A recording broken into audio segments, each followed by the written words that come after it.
కుంభరాశి వారికి 7, 8, 9 తేదీల్లో జరగబోయేది తెలిస్తే ఖచ్చితంగా ఆశ్చర్యపోతారు. ముఖ్యంగా వచ్చేసి మీకేంటంటే గనకనండి ఈ వ్యక్తుల వల్ల అంటే ఈ వ్యక్తులే మీ జీవితాన్ని నాశనం చేయబోతున్నారు. అలానే కాకుండా మీకు ఈ 3 రోజులు కూడా ఎలా ఉండబోతుంది, ఏం జరగబోతుంది, అలానే కాకుండా ఎలాంటి పరిహారాలను చేయాలి, దానికి తోడు ఇంకొకటి ఏంటంటే గనక ఈ వ్యక్తులతో మీరు ఎలా జాగ్రత్తగా ఉండాలో అంతా కూడా ఈ వీడియోలో మనం క్లుప్తంగా తెలుసుకుందాము. కుంభరాశి వారికి ఏంటంటే గనక ఒక రకంగా చెప్పాలంటే గనకనండి చాలా అదృష్టం అనేది పట్టబోతుందన్నమాట. చాలా అద్భుతమైన ఫలితాలు అయితే రాబోతున్నాయి. దైవానుగ్రహం మీ పైన ఎక్కువగా ఉండబోతుంది. ఇప్పటి వరకు మీరు ఎన్నో ప్రమాదాల నుండి మిమ్మల్ని కాపాడింది కూడా ఆ దైవమే అని చెప్పొచ్చు. దైవానుగ్రహం ఉంటుంది కాబట్టి ఏంటంటే గనక మీకు మంచి జరుగుతుంది, మంచి ఫలితాలు రాబోతున్నాయి, చాలా అద్భుతమైన ఫలితాలను అయితే మీరు పొందబోతున్నారని చెప్పొచ్చు. ఇక అలానే కాకుండా మీకు ఇక్కడ ఏంటంటే 2 పెద్ద శుభవార్తలు కూడా రాబోతున్నాయి. వీడియోని పూర్తిగా చూడండి, వీడియోకి ఒక లైక్ చేయండి, నచ్చితే సబ్స్క్రైబ్ చేసుకోండి. ఇక తర్వాత ఏంటంటే గనక ఒక రకంగా చెప్పాలంటే మీరండి ముఖ్యంగా అంటే ఈ కుంభరాశి వారు ఉంటారు కదా, కుంభరాశి వారు మంచి మనస్తత్వాన్ని కలిగి ఉంటారనమాట. కుంభరాశిలో ఏంటంటే గనక మంచి గుణగణాలు ఉంటాయని చెప్పొచ్చు. వీరికి ఎక్కువగా ఓపిక ఉంటుంది. అలానే కాకుండా వీరు చాలా అందంగా ఉంటారు, మంచి మనసు ఉంటుంది, అందరినీ కలుపుకొని పోతూ ఉంటారు, అందరితో ప్రేమగా మాట్లాడుతూ ఉంటారు. అలానే కాకుండా ఉన్నది ఉన్నట్టుగా మాట్లాడుతూ ఉంటారనమాట.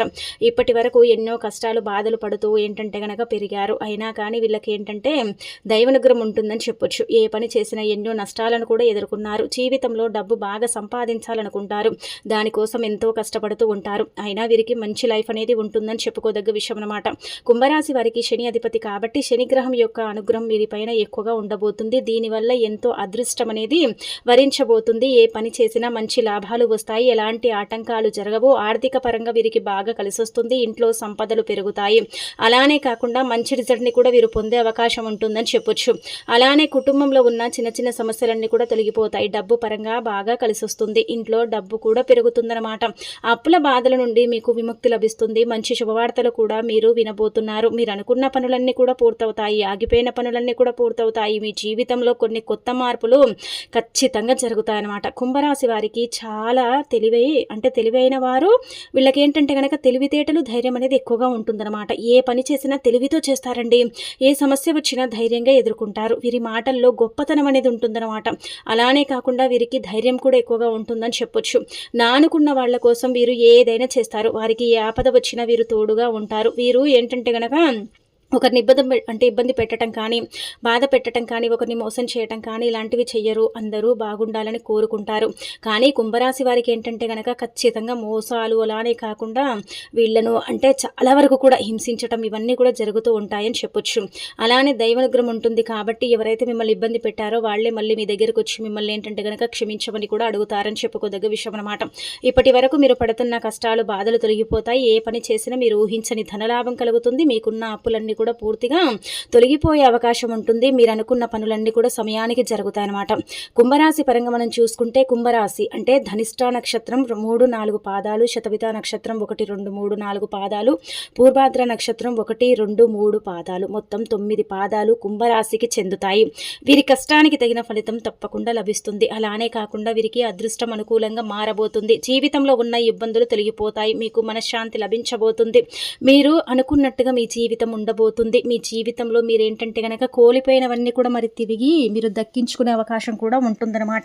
ఒకటి ఇక్కడ గుర్తుపెట్టుకోండి, మీరేంటంటే కనుక అందరినీ గుడ్డిగా నమ్మి బాధపడుతూ ఉంటారు. అలా చేసుకోకండి. ఎవరిని కూడా నమ్మకండి. ఎవరికి కూడా ఎలాంటి విషయాలు ఏంటంటే కనుక చెప్పకండి.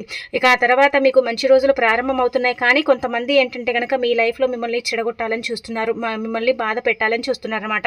ఆ వ్యక్తులు ఎవరో కాదండి, మీ చుట్టుపక్కలే ఉన్నారు కాబట్టి కొంచెం చూసుకోండి, కొంచెం జాగ్రత్త పడండి. లేకపోతే ఏంటంటే కనుక భారీగా నష్టం జరుగుతుంది. ధన లాభం కంటే కూడా ధన నష్టం ఎక్కువగా జరుగుతుందన్నమాట. ఆ వ్యక్తులు మీతో చక్కగా మాట్లాడతారండి, మీ వెనకే ఉంటూ ఉంటారు, మీ చుట్టూదా తిరుగుతారు, మీకేంటంటే కనుక అనుకూలంగా ఉన్నట్టు వ్యవహరిస్తారు. ఆ తర్వాత ఏంటంటే కనుక మిమ్మల్ని బాధ పెడతారనమాట. ముఖ్యంగా ఇక్కడ మీకు ఏంటంటే దైవానుగ్రహం కలగబోతుందన్నమాట. దైవానుగ్రహం అంటే సాక్షాత్తు ఏంటంటే కనుక దుర్గాదేవి అనుగ్రహం కలగబోతుందండి. సాక్షాత్తు ఆ తల్లి అనుగ్రహం కలుగుతుంది కాబట్టి సకల శుభాలు చేకూరుతాయి. సమయానికి డబ్బు రావటం కానీ, చేతి నిండా డబ్బు ఆడటం కానీ, ధనానికి సంబంధించిన సమస్య తొలగిపోవటం కానీ, ఆర్థికంగా మీకు బాగా కలిసి వచ్చి ఎలాంటి ఇబ్బందులు అనేవి లేకుండా ఉండటం కానీ, ఇదంతా కూడా మీరు మీ కళ్ళతో చూడగలుగుతారని చెప్పుకోదగ్గ విషయం విషయం కాబట్టి మీ వీలును బట్టి ఒకరోజు చక్కగా దుర్గాదేవిని పూజించుకుంటే మీకు సకల శుభాలు చేకూరి అద్భుతమైన ఫలితాలు కూడా వస్తాయని మనం చెప్పుకోదగ్గ విషయం కాబట్టి మీకు ఇంకా మంచి జరగాలి, లైఫ్లో ముందుకు వెళ్ళాలి, మీరు అనుకున్న గోల్ని రీచ్ అవ్వాలి, అనుకున్నట్టుగా మీ లైఫ్ ఉండాలి, మీ జీవితంలో ఎదుగుదల ఉండాలని కోరుకునేవారు, అలానే కాకుండా ఏ పని చేసినా మీకు బాగా కలిసి వచ్చి ఇబ్బంది అనేది ఉండకూడదు అనుకునేవారు మాత్రం ఖచ్చితంగా దుర్గాదేవిని పూజిస్తే చాలండి, సకల శుభాలు చేకూరి అద్భుతమైన ఫలితాలు కూడా ఉంటాయని చెప్పొచ్చు. అందుకే దుర్గాదేవిని ఖచ్చితంగా ఏంటంటే కనుక మనస్ఫూర్తిగా పూజించండి. మనం పూజ పెద్దగా ఆడంబరంగా చేయకపోయినా పర్వాలేదు, ఒక చిన్న దీపం పెట్టి నమస్కారం చేసుకుంటే చాలు, ఆ తల్లి అనుగ్రహిస్తుంది, మన కష్టాన్ని బాధను తీసేసి మనకు అదృష్టాన్ని ఐశ్వర్యాన్ని ఇస్తుంది, అలానే కాకుండా మన సంపాదనను కూడా పెంచుతుందని చెప్పొచ్చు. అందుకే దుర్గాదేవిని ఖచ్చితంగా ఏంటంటే కనుక పూజించండి. మన లైఫ్లో ఎప్పుడైతే దైవనుగ్రహం ఉంటుందో అప్పుడు ఏంటంటే మనని ఎవ్వరు కూడా ఏమి చేయలేరండి, మనని తాకలేరండి, మన జోలికి కూడా రారనమాట. అంటే మనని చూస్తేనే భయపడుతూ ఉంటారు, శత్రువులు కూడా మిత్రులుగా మాడతారు. దైవనుగ్రహం ఉందనుకోండి మనకి ఏంటంటే కష్టాలు దూరం అవుతాయి, అలానే కాకుండా మనం పడుతున్న బాధల నుంచి కూడా మనం బయటపడే అవకాశం అయితే ఉంటుందని చెప్పుకోదగ్గ విషయం కాబట్టి మీకు దైవ అనుగ్రహం విపరీతంగా కలగబోతుంది, మీకు మంచి వార్తలు రాబోతున్నాయి, మీ లైఫ్ మీరు అనుకున్నట్టుగా ఉండబోతుంది అనమాట. అయితే ఇక్కడ ఇది కూడా గుర్తుపెట్టుకోండి, అమ్మవారి అనుగ్రహం కలుగుతుంది కాబట్టి అప్పులు తీరుతాయి, ధనం వస్తుంది, చేతి నిండా డబ్బు ఆడుతూ ఉంటుంది, కొన్ని కష్టాల నుంచి మీకు విముక్తి కలుగుతుంది. కష్టాలు ఏంటంటే జీవితంలో లేకుండా తొలగించుకోగలుగుతారు. కానీ కుంభరాశి వారికి దురదృష్టం ఏంటంటే కనుక ఒక రకంగా చెప్పాలంటే ఒక కష్టం తీరగానే ఇంకొక కష్టం వస్తుంది, ఒక కష్టం పోగానే ఇంకొక కష్టం వీరిని వెతుక్కుంటూ వస్తుందన్నమాట. అలా ఏంటంటే ఎన్ని కష్టాలు పోతూ ఉంటాయో అన్ని కష్టాలు మళ్ళీ మళ్ళీ వీళ్ళకి వస్తూనే ఉంటాయి, వీళ్ళ కోసమే ఆ కష్టాలు పుట్టినట్టుగా వీళ్ళతోనే ఉంటూ ఉంటాయని చెప్పొచ్చు. కుంభరాశిలో అందరూ కూడా కష్టపడుతున్నారని మనం చెప్పట్లేదు, కానీ కొంతమందికి కష్టాలుంటే కొంతమందికి సుఖమైన లైఫ్ అనేది కూడా ఉందని చెప్పొచ్చు.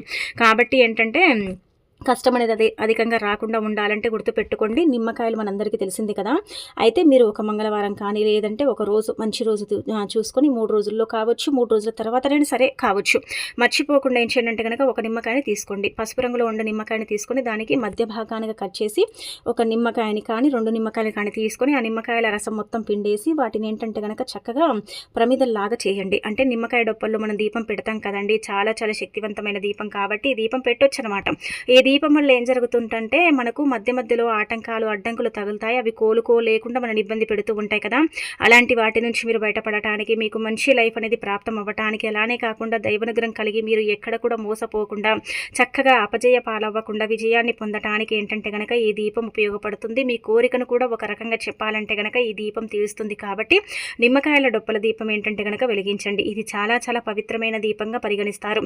ఈ యొక్క దీపం మీ జీవితాన్ని మార్చేస్తుంది. కొంతమంది మంగళవారం బుధవారం పెడతారు, కొంతమంది రాహుకాలంలో పెడతారు. అలా పెడితే ఏంటంటే కనుక మృత్యు నుంచి కూడా బయటపడతారని భావిస్తారు. కాబట్టి మీ ఇష్టానికి తగ్గట్టుగా కండి మీరు ఎప్పుడైనా సరే పెట్టండి, రాహుకాలంలోనే పెట్టమని చెప్పట్లేదు, ఉదయం కానీ సాయంత్రం కానీ ఏముందండి, ఈజీగా ఒక నిమ్మకాయ తీసుకొని దాన్ని ఏంటంటే కనుక రసం తీసి ఆ డొప్పని అంటే నిమ్మకాయ డొప్పని చేసి మనం ఏంటంటే కనుక చక్కగా నూనె పోసి ఒత్తి వేసి దీపం వెలిగించి నమస్కారం చేసుకుంటే సరిపోతుందండి. ఇక మనం కోరిక అయితే కోరిక కోరుకోండి, సమస్య అయితే సమస్య చెప్పుకోండి, దైవనుగ్రహం లేదనుకుంటే దైవనుగ్రహం చెప్పేసుకోండి, సరిపోతుందన్నమాట. మంచి ఫలితం వస్తుంది కదా, ఈజీగా చేసేసుకునే పరిహారం. పెద్దగా కూడా ఏంటంటే కనుక ఇక్కడ మనం శ్రమించాల్సిన అవసరం కూడా లేదు కదా, శ్రమ పడకుండానే ఏంటంటే ఫలితాలను పొందే పరిహారం అనమాట. అందుకే ఆచరించుకోండి. ఇక ఆ తర్వాత ఏంటంటే మీకు దైవనుగ్రహం కలుగుతుంది కాబట్టి మంచి వార్తలు రాబోతున్నాయి. చిన్న చిన్న దాన ధర్మాలు అంటే డబ్బునే దానం చేయండి, డబ్బుని దానం చేస్తేనే మీకు మంచి జరుగుతుందని చెప్పట్లేదు, కానీ మీరు ఏదైనా సరే దానం చేయొచ్చు. అంటే బియ్యం దానం చేయొచ్చు, ఆహారాన్ని దానం చేయొచ్చు, అలానే కాకుండా ధనాన్ని దానం చేయొచ్చు. ఇలా మీకు తగ్గట్టుగా ఏంటంటే కనుక మీకు ఏది ఇష్టం ఉంటే అది దానం చేసేయండి, సరిపోతుందన్నమాట. చిన్న చిన్న దాన ధర్మాలు చేసిన కోటి జన్మల పుణ్యం అనేది లభిస్తుందన్నమాట. కోటి జన్మల పుణ్యం లభించి మీ జీవితమే మారిపోతుందని చెప్పొచ్చు. కాబట్టి మీ వీలుకు తగ్గట్టుగా మీరు దాన ధర్మాలు చేయండి. ఆ తర్వాత ఇక్కడ మనం చూసుకుంటే ఏంటంటే కనుకనండి ఇంకా బాగానే ఉంటుంది. ఓవరాల్గా మీరు ఏంటంటే కనుక బాగాలేకపోయినా మీకు అనుకూలంగా మార్చుకోగలుగుతారు. ఇక్కడ ఏంటంటే కనుక దైవనుగ్రహం కలుగుతుంది కాబట్టి అన్నీ కూడా మీకు అనుకూలంగా మారుతాయి. అనుకూలంగా ఏంటంటే కనుక రిజల్ట్ వస్తుంది, అనుకూలంగానే ఉంటుంది. కానీ మధ్య మధ్యలో ఏంటంటే కొంతమంది ఉంటారు కదండి, మనం బాగా బ్రతుకుతుంటే వాళ్ళు ఎలా చూడగలుగుతారు, చూడలేకపోతారు కదా. కాబట్టి మధ్య మధ్యలో ఏంటంటే కనుక ఇబ్బంది పెట్టడం, బాధ పెట్టడం, చాలా వరకు కూడా ఏంటంటే కనుక మీకు ఒక రకంగా చెప్పాలంటే నష్టాలను మిగిల్చడం, ధనపరంగా ఏంటంటే కనుక ఇబ్బందులను క్రియేట్ చేయడం, మీ మీద లేనిపోని నిందలు వేయటం, మిమ్మల్ని ఏంటంటే కనుక నవ్వుల పాలు చేయటం, అందరిలో అగౌరవపరచడం ఇదంతా కూడా జరుగుతుందన్నమాట. సూటిపోటి మాటలతోనే మిమ్మల్ని ఇబ్బంది పెట్టేవాళ్ళు మీ చుట్టుపక్కల ఉన్నారు. ఈ వ్యక్తులే అనమాట. ఈ వ్యక్తుల వల్లనే మీరు మోసపోతారు. కాబట్టి ఆ వ్యక్తులకు మీరు దూరంగా ఉండండి. ఆ వ్యక్తులతో మీరు ఎంత దూరంగా ఉంటారో మీకు అంత మంచిదండి. ఆ వ్యక్తులు ఏంటంటే కనుక మీకు ఒక రకంగా చెప్పాలంటే బద్ధ శత్రువులని చెప్పొచ్చు. మీ ముందు మంచిగా నటించి మిమ్మల్ని ఇబ్బంది పెట్టి ఆ తర్వాత బాధ పెడతారు. కాబట్టి వీళ్ళని నమ్మకండి, అసలు నమ్మకండి ఈ వ్యక్తులను మీరు నమ్మే కొద్దీ ఏంటంటే కనుక నష్టపోతారు కానీ లాభపడరు. ఇది మాత్రం గుర్తుపెట్టుకోండి. మీరు ఏంటంటే అందరూ నా వాళ్లే అనుకుంటారు, అందరికి హెల్ప్ చేస్తూ ఉంటారు, కానీ నా వాళ్ళల్లో శత్రువులు ఉన్నారని మాత్రం మీరు ఎప్పుడు గమనించరు. మీకు ఆ భగవంతుడు మంచి మనసు ఇచ్చాడు, మంచి మనస్తత్వాన్ని కలుగుంటారు. కాకపోతే ఏంటంటే కనుక కొన్ని సందర్భాలలో ఆ మంచితనమే అంటే మీరు మంచి చేయాలనుకుంటారు, కానీ ఆ మంచి చేయించుకుని మీకేంటంటే కనుక చెడు చేసేవాళ్ళు మీ చుట్టుపక్కల ఉన్నారు. కాబట్టి మీరు వాటిని చూసుకుంటే సరిపోతుందండి. అందరినీ కూడా గుడ్డిగా నమ్మకండి. మళ్ళీ ఏంటంటే కనుక చెప్పటం, గుడ్డిగా నమ్మితే చాలా మోసపోతారనమాట. ఈ వ్యక్తులు ఎవరో కాదు, మీకు తెలిసిన వాళ్ళే, మీ చుట్టూదా ఉండేవాళ్ళే అనమాట. ముఖ్యంగా ఏంటంటే కనుక ఈ పేరు కలిగిన వాళ్ళతో కొంచెం జాగ్రత్తగా ఉండండి. ఈ 3 రోజులనే కాదు, ఈ నెల మొత్తం కూడా వీళ్ళతో ఏంటంటే కనుక కొంచెం జాగ్రత్తగా ఉండండి. ఆ వ్యక్తులు ఎవరో కాదండి. ముఖ్యంగా చెప్పాలంటే ఒకటి వచ్చేసి ఏంటంటే కనుక పి లెటరు, రెండోది వచ్చేసి ఏంటంటే కనుక ఎం లెటర్ అండి. వీళ్ళతో మీరు జాగ్రత్తగా ఉండకపోతే చాలా ఇబ్బంది పడతారు. ఇందులో మన స్త్రీలైనా పురుషులైనా అని చెప్పట్లేదు, ఎవరైనా కావచ్చు, స్త్రీలు కూడా కావచ్చు, పురుషులు కూడా కావచ్చు. వాళ్ళ వల్ల మీకు ఇబ్బంది కలగవచ్చు, వాళ్ళ వల్ల ఏంటంటే కనుక మీకు బాధలు రావచ్చు, సమస్యలు కూడా ఏంటంటే కనుక రావచ్చు. కాబట్టి కొంచెం జాగ్రత్త పడండి, జాగ్రత్తగా ఉండండి. వీళ్ళని ఏంటంటే కనుక ఎంత దూరం పెడితే, ఎంత అవాయిడ్ చేస్తే మీకే మంచిదనమాట. లేకపోతే మీకు తీరని నష్టం అయితే ఖచ్చితంగా మిగులుతుంది. అంటే ఇది అందరికీ జరుగుతుందంటే మ్యాక్సిమం అయితే జరిగే అవకాశం అయితే ఉంటుంది. దీని నుంచి తప్పించుకుంటే మీకు ఇంకా బాగుంటుందని చెప్పుకోదగ్గ విషయం అనమాట. అలానే కాకుండా ఏ పర్సనల్ విషయాలను కూడా అండి ఎవరితో పంచుకోకండి. పంచుకున్న కొద్దీ ఏమవుతుందంటే కనుక మీరు చాలా వరకు కూడా నవ్వుల పాలైపోతారు. ఎలాగంటే కనుక నలుగురితో మనం పర్సనల్ విషయాలను పంచుకున్నప్పుడు, మనకు తెలిసిన వాళ్ళతో కూడా కొన్నిసార్లు మనం పర్సనల్ విషయాలను పంచుకున్నప్పుడు ఏంటంటే కనుక వాళ్ళు కూడా అండి మన ముందు బాగానే ఉంటారు. మనం మంచి విషయం చెప్పామనుకోండి, అమ్మ వీళ్ళు ఎదుగుతున్నారు, అసలు ఇంత ఎదుగుతున్నారు, ఇంత ముందుకు వెళుతున్నారు, మేము ఇలాగే ఉండిపోయామని మన మీద ఏడుస్తారనమాట. అదే మీరు ఏదైనా సాడ్గా ఉండే ఏదైనా విషయాలు చెప్పండి, అంటే ఆడ డబ్బు నష్టపోయాను, ఈడ నాకు చాలా అవమానం జరిగిందని ఇలాంటివి ఏమైనా చెప్పండి, వెంటనే అమ్మ బాగైంది, ఇలాగే కావాలి అంటే పైకి చెప్పారు, వాళ్ళ మనసులో ఖచ్చితంగా ఉంటుందన్నమాట. అందుకే ఎవరితో కూడా ఇలాంటి విషయాలు అయితే పంచుకోకుండా ఏంటంటే కనుక గుర్తుపెట్టుకోండి, ఇలా చిన్న నియమాలను పాటించుకోండి. ముఖ్యంగా ఏంటంటే కనుక కుంభరాశి వారు ఎప్పుడు కష్టాలను అనుభవిస్తూ ఉంటారు. కాబట్టి ముఖ్యంగా చెప్పాలంటే వీళ్ళు ఇప్పుడు చెప్పే చిన్న పరిహారం, దీనివల్ల ఏంటంటే కనుక 99% కష్టాలు పోతాయండి. చాలా మంచి రిజల్ట్ వస్తుందన్నమాట. ఈ ఫలితాలను ఏంటంటే మీరే మీ కళ్ళతో చూడగలుగుతారని చెప్పొచ్చు. ఇది చాలా మంది చేస్తారు కాబట్టి మరి మీరు కూడా చెయ్యండి. కుంభరాశి వారికి ఈ పరిహారం ఏంటంటే చక్కగా సిద్ధిస్తుందన్నమాట. ఇది కష్టాల నుంచి బయటపడేయడానికి, అనేక రకాల సమస్యల నుంచి మిమ్మల్ని ఏంటంటే కనుక బయటపడేసేలాగా చేయడానికి ఉపయోగపడే పరిహారం. కాబట్టి దీన్ని ఆచరించండి. ఏమీ లేదండి, ఒక వేప చెట్టు దగ్గరికి వెళ్ళండి. ఇది మంగళవారం, బుధవారం, గురువారం అంటే మీకు వరుసగా చూసుకుంటే 7, 8, 9 తేదీల్లో 3 రోజుల్లో ఎప్పుడైనా సరే ఈ పనిని చేయొచ్చు అనమాట. ఈ పని ఏం చేస్తుందో తెలుసా? మీరు చేసుకున్న వేప చెట్టు దగ్గర పరిహారము ధనాన్ని ఆకర్షిస్తుంది, దరిద్రాన్ని తీసేస్తుంది, పెద్ద కష్టాల నుంచి బయటపడేస్తుంది, ఆర్థికంగా బాగా కలిసి వచ్చేలాగా చేస్తుంది. గ్రహాలు మీకు అనుకూలంగా లేకపోతే అనుకూలంగా మార్చేంత శక్తి వీటికి ఉంటుంది. అలానే కాకుండా కొన్నిసార్లు ఏంటంటే మనను అంటే చాలా వరకు కూడా అవమానించటం, హేళన చేయటం, ఇబ్బంది పెట్టడం ఇదంతా కూడా జరుగుతూ ఉంటుంది కదా. దాని నుంచి కూడా మనని బయటపడేయటానికి ఈ పరిహారం ఉపయోగపడుతుందన్నమాట. అయితే మీకు దగ్గరలో ఉండే వేప చెట్టు కంటే కొంచెం మన ఇంటి నుంచి దూరంగా ఉండే వేప చెట్ల దగ్గర నయమని చెప్పొచ్చు. అలాంటి ప్రదేశానికి వెళ్ళండి. ఎక్కడైతే వేప చెట్టు ఉంటుందో అక్కడికి వెళ్ళేయండి, సరిపోతుంది. గుడిలో ఉన్నా పర్వాలేదు, గుడి బయట ఉన్నా పర్వాలేదు, మీకు దగ్గరలో కాకుండా కొంచెం దూరంగా ఉండేలాగా చూసుకుంటే సరిపోతుందన్నమాట. అక్కడికి వెళ్ళేటప్పుడు ఇంట్లో నుంచి 2 యాలకులు తీసుకోండి. యాలకులు ఒక రకంగా చెప్పాలంటే దైవానికి అంకితం చేయబడతాయి అనమాట. యాలకులతో చేసుకునే పరిహారాలన్నీ కూడా మనకు పనిచేస్తాయని శాస్త్రాల్లో చెప్పడం జరుగుతుంది. కాబట్టి ఒక 2 యాలకులు తీసుకోండి. అలా యాలకులు తీసుకున్న తర్వాత ఏంటంటే కనుక మీరండి గుర్తుపెట్టుకోండి, వేప చెట్టు దగ్గరికి వెళ్ళండి. మీరు అనుకోవచ్చు, యాలకులతో మాకు పరిహారం సిద్ధిస్తుందా, అసలు ఏ పరిహారం చేయాలి అని డౌట్ రావచ్చు. అయితే యాలకులు ధనాన్ని ఆకర్షిస్తాయి, కష్టాన్ని దూరం చేస్తాయన్నమాట. యాలకులు లక్ష్మీదేవి రూపంగా భావిస్తారు. యాలకులు చాలా పవిత్రమైనవిగా పరిగణిస్తారు. శాస్త్రాల ప్రకారం ఏంటంటే కనుక సుగంధ ద్రవ్యాల్లో ఒకటిగా భావించబడతాయి. కాబట్టి ఈ యొక్క కుంభరాశి పరంగా మనం చూసుకుంటే ఈ పరిహారం అనేది చక్కగా సిద్ధిస్తుందన్నమాట. చాలా అద్భుతమైన ఫలితాన్ని తెచ్చిపెడుతుంది.